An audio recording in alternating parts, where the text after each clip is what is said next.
Fala aí, rapaziada, beleza? O Fluminense está muito próximo de acertar a contratação de Davi Terans para a temporada de 2024. Bora para mais um conteúdo bem completinho que eu vou te contar quem é esse atleta, como ele atua e como deve se encaixar nessa equipe do técnico Fernando Diniz.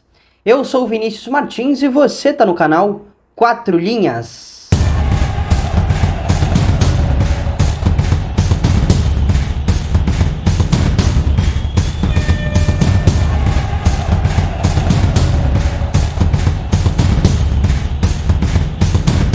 O Terans é um meia uruguaio de 29 anos. Ele é revelado nas categorias de base do Rentistas em 2014 e após algumas temporadas sendo titular, de destaque, foi emprestado ao futebol chileno.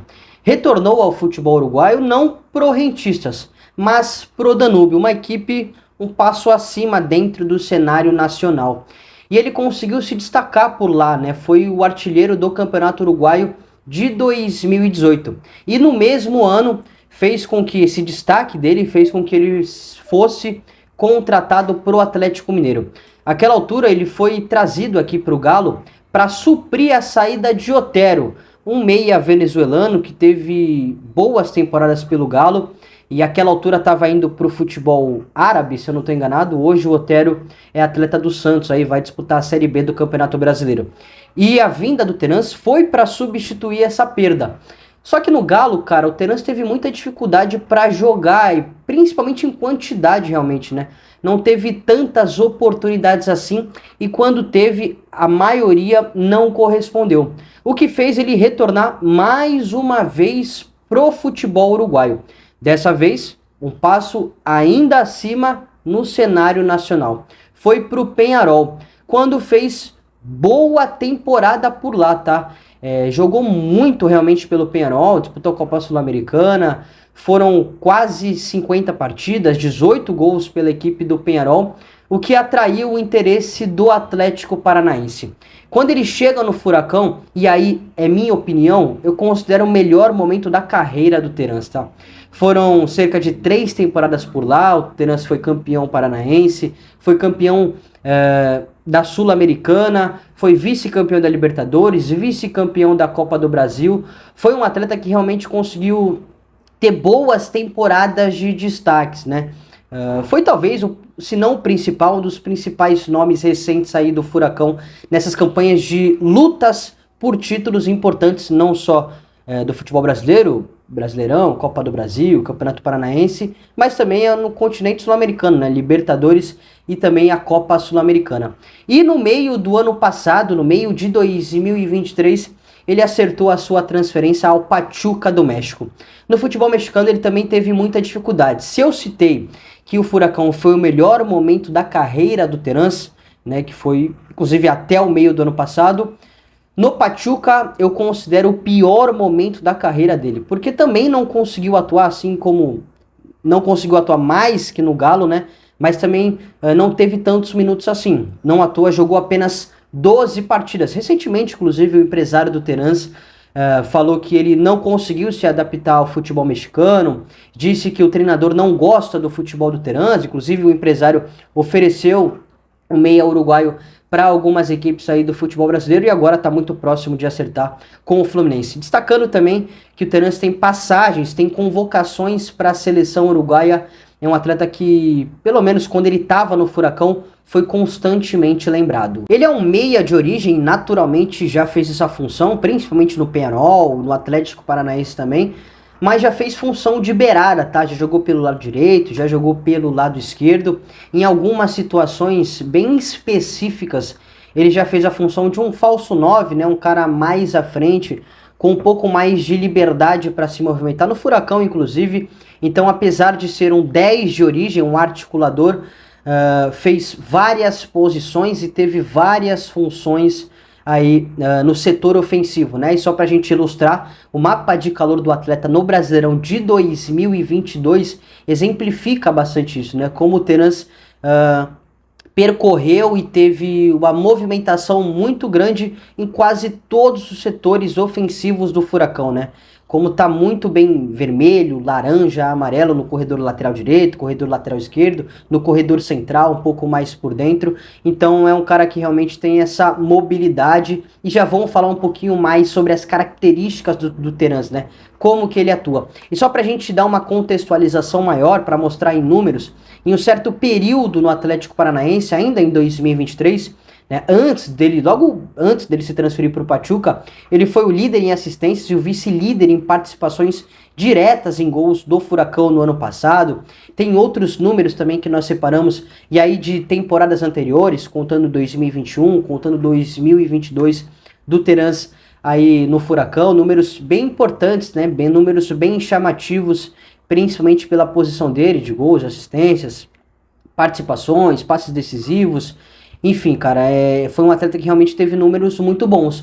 No Brasileirão de 2022, por exemplo, ele foi o meia com mais gols marcados no torneio, foi o segundo com a maior taxa de participações diretas em gols no mesmo campeonato, no mesmo ano, também no Brasileirão de 2022, e foi também o vice-líder em finalizações por partida naquele torneio, né? Então os números comprovam que ele realmente foi um jogador muito importante para o Atlético Paranaense e dentro da sua posição foi um dos principais nomes aí do futebol brasileiro nos últimos anos. O Terans é canhoto, tá? E só pra gente entrar nas características dele, eu particularmente nem acho o gesto técnico dele tão bom assim, né? O que é o gesto técnico, Vini? A forma como ele realiza o passe, a forma como ele realiza o chute, o trato com a bola na questão do drible. Eu nem sou tão fã assim desse gesto técnico do Terans, né? Pra resumir, nem acho um jogador tão habilidoso assim. Claro que uma coisa não tem nada a ver com a outra, mas só para facilitar o entendimento. Só que, cara, por outro lado, eu acho um jogador muito importante, assim. É um atleta muito competitivo, e aí quando eu digo competitivo, não é só sem bola. Claro que em muitos momentos o Terans tem uma capacidade para fechar a linha de passe, para saltar pressão, para incomodar, para roubar bolas. Naturalmente, o Fluminense, contra a maior parte das equipes do futebol brasileiro, tem mais a bola. Não só por ter qualidade, né, não só pela qualidade dos jogadores, mas principalmente pelo modelo de jogo do Fernando Diniz que propicia isso. Mas mesmo assim, você ser competitivo sem bola é muito importante, né? Então quando você tem a posse e você perde ela, você já tem caras muito agressivos no bom sentido para fazer a pressão pós-perda, e o Terans é muito competitivo nesse cenário também, mas também com bola. Acho um cara muito intenso com a bola nos pés, muito dinâmico, é um jogador que a todo momento quer ter bola, que a todo momento quer estar próximo dela, né, ao redor da bola, e isso se encaixa perfeitamente no modelo de jogo do Fernando Diniz, né, que a gente sabe que em alguns momentos, alguns não, em muitos momentos o Diniz congestiona vários jogadores num corredor lateral, né, numa região do campo, num setor do campo, inclusive dá liberdade para o Arias, por exemplo, para sair do corredor lateral direito, para sair do lado direito para ir para o corredor lateral esquerdo, para ir para o lado esquerdo onde está mais congestionado, onde tem mais jogadores, e o Terans tem essa capacidade de fazer isso, principalmente porque é um atleta que a todo momento quer ter bola. No bom sentido, ele é um chato, né? Porque a todo momento ele tá pedindo, ele tá incomodando e ele quer buscar o jogo para ele, e isso é bem importante, principalmente pelo que o Diniz pensa sobre futebol, né? É um atleta com uma capacidade de finalização boa, né? Principalmente porque a todo momento ele pisa na área, ele tem essa característica de entrar na área para finalizar, para dar uma assistência, para incomodar, para dar uma opção maior dentro da área do adversário, né? Como a gente costuma chamar, é um chuta-chuta, né? Chuta de qualquer região do campo, tem uma capacidade de finalização muito grande, é o cara das bolas paradas também, né? Apesar de eu não gostar do gesto técnico dele, ele é esse cara das bolas paradas, de escanteios, de faltas laterais, de faltas também em direção ao gol, de pênaltis também. Então é um jogador muito importante, foi no Furacão aí nos últimos anos. Tem uma mobilidade muito grande, né? Já citei isso aqui, pode fazer a posição, tá? E quando eu digo a posição, é literalmente, né? Não tô falando que ele tem característica ou pode fazer a função, apesar de achar também. Mas ele pode fazer a função do Arias, aberto um pouco mais pro lado direito. Pode fazer a função do Ganso, mais centralizado, como um 10, como um articulador, apesar de ter características bem diferentes do Ganso, né?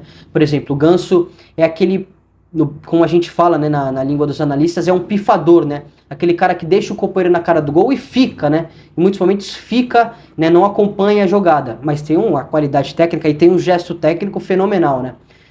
Já o Terans, cara, é aquele cara que vai carregar com condução, né? Quase que um segundo atacante com mobilidade, pisando na área a todo momento. Pode atuar na mesma posição do Ganso, mas tendo funções e características diferentes. E pode fazer também a posição do Keno, novamente batendo na tecla funções diferentes, né? O Keno, um cara de 1 contra 1, de arranque, de explosão, de força física, de drible com finalização, de drible com cruzamento, de drible com assistência. O Terans, um cara mais associativo, né? Que fecha por dentro, que sabe jogar por fora, que não vai para drible a todo momento, mas que conduz, enfim. Diferente, mas pode fazer essa posição também. De verdade, não enxergo o lado negativo nessa vinda do Terans, analisando exclusivamente dentro do campo, né? Não sei qual será o salário dele, caso essa contratação feche, né? Não sei também se vai ter que pagar alguma taxa, enfim, não estou muito informado sobre essas questões, mas dentro do campo não vejo lado negativo algum, tanto que o Léo Fernandes, que é um cara com uma característica similar do Terans, não permaneceu, né, após o empréstimo do Toluca para o Flu, não vai ficar para a temporada de 2024, inclusive já acertou com o Peñarol para esse ano. Então assim, eu acho um cara que pode agregar, que pode ser muito importante, pode ser titular em muitos momentos, inclusive no Fluminense.